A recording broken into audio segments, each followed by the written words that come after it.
তেলটা দিয়ে দেবো।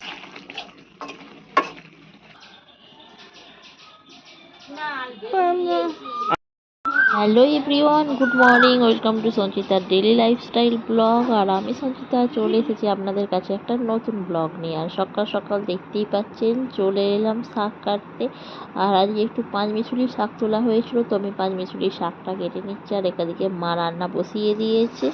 তো এদিকে হচ্ছে করলা ভাজা, সাথে হয়ে গেল বেগুন ভাজা, ওদিকে ভাতও বসিয়ে দিয়েছে। আর এদিকে একটু তরুলি কেটে রেখেছিলাম, তো বানানো হবে তরুলি পোস্ত। আর এদিকে দু রকমের মাছ আছে আজকে। এই যে দেখতে পাচ্ছেন পাবদা মাছ, এটার সাথে হবে পাবদা মাছ দিয়ে সর্ষে পোস্ত। আর এদিকে দেখতে পাচ্ছেন ভেটকি মাছ, তো এটাকেও নুন হলুদ মাখিয়ে রাখা আছে, তো এটা ঝাল হবে। তো এদিকে দেখতে পাচ্ছেন তরুলি পোস্ত তরকারিটা প্রায় হয়েই গেছে। তরুলিগুলো কেটে ভেজে রাখা হয়েছিল, তারপর আলুগুলো সিদ্ধ করে ওটার মধ্যে ভালো করে ভেজে পোস্ত দিয়ে হয়ে গেল তরুলি পোস্ত রেডি।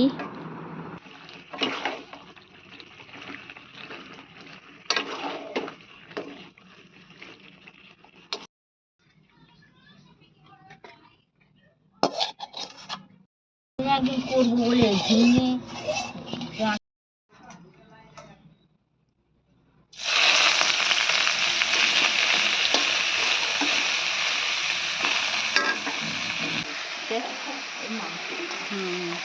সেটা কিসের তেল? সেই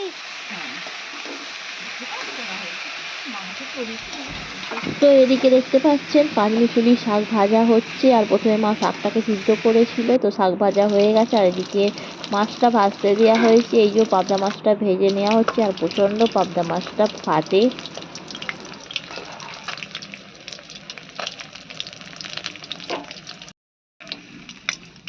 কোন ডিশটা? এই ডিশটায় পেঁয়াজ কত রাখে।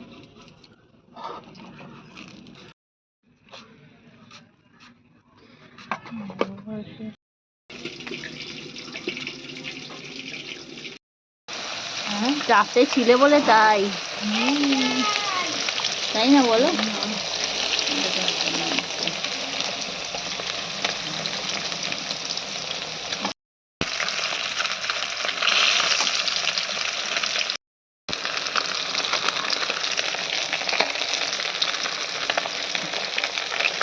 তো ওদিকে পাবদা মাছটা ভাজা হয়ে গেছে। আর এদিকে ভেটকি মাছটা ভাজা হচ্ছে। এই এতে চাষ হয় ভেটকি মাছ।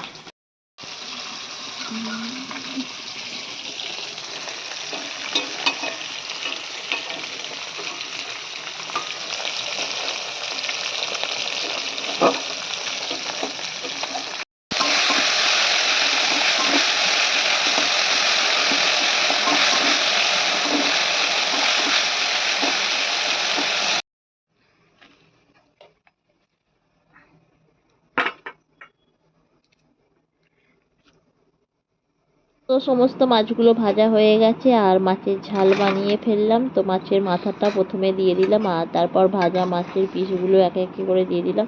তো হয়ে গেল আমার ভেটকি মাছের ঝাল।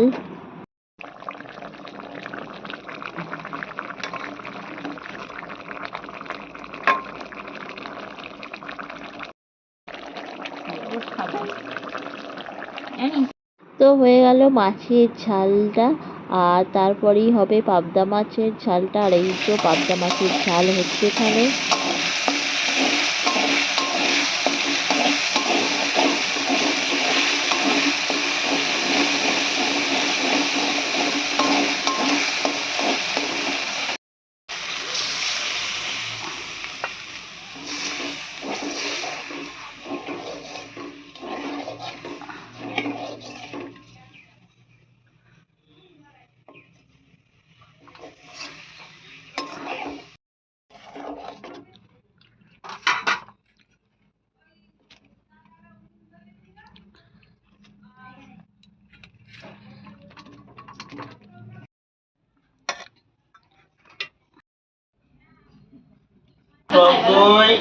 এইবার কোনার মাছ হাটকাচ্ছে।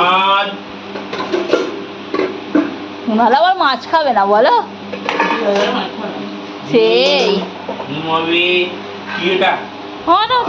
দেখি